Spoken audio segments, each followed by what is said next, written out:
You know, I wanted to have a really nice sounding Strat guitar, but I was not happy with the Strat guitars that were available in the music stores. So I had our luthier, Tony Nobles, make the guitar that I wanted.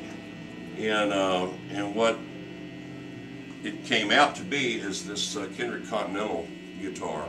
It's got a lot of features on here that are not real noticeable just by glancing at it. One thing you can see if you look at this fretboard here, that is a huge slab of Brazilian rosewood. Wow. It's a lot thicker than what most rosewood fretboards are. Also, the guitar is made from a one-piece body. This is one piece of alder.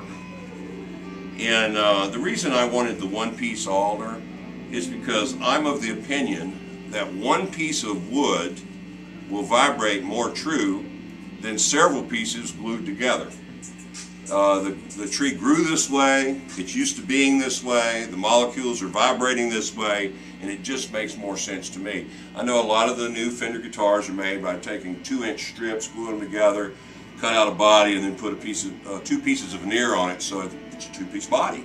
But it's not. It's a 26-piece body, and it doesn't have the ring that a 1-piece body would have. Also, this guitar has the nitrocellulose finish, just like all of our guitars. We don't sell any guitars that have anything other than nitrocellulose finish.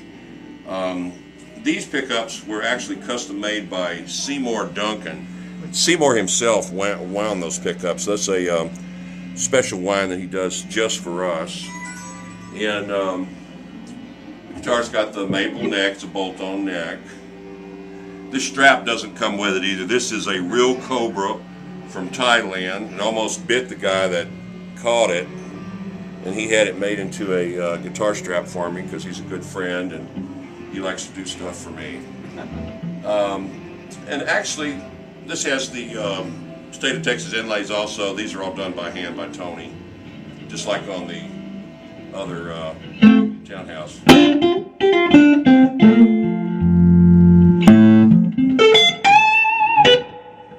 So that's our Continental guitar. It's shaped somewhat like a Jaguar here, somewhat like a Jazzmaster here, and somewhat like a Strat here. So we combine 3 different shapes that we like. We want it to look real sexy, and we think it looks real sexy like that. The girls like it too, by the way. And what amp were you just playing that through? What was I playing? It was played through our 20-year anniversary amp. And on July 3rd, 1990, I went in the amp business full time, and I produced an amp called the 2410, and I sold over 1,000 of those amps from about 1990 to 95 or so. And so anyway, we made those amps out of regular pine, and we had chrome chassis like vintage amps. And as time went on, I thought, I sure wish I knew then what I knew now. And I know nobody else has ever thought that of anything, but that's what I was thinking. And one of my workers said, well, why don't you just redesign it? Because you know now what you know now. I said, well, that makes sense. So I redesigned it, and the wood is different. This is made from antique pine. Antique pine is far superior to grocery store pine. It also has a lacquered tweed Art Deco design on here, and this is done with some. We have a trick to do this. It's not as easy as it looks. It's multiple templates that go over there, and we have to paint it several different ways and put lacquer.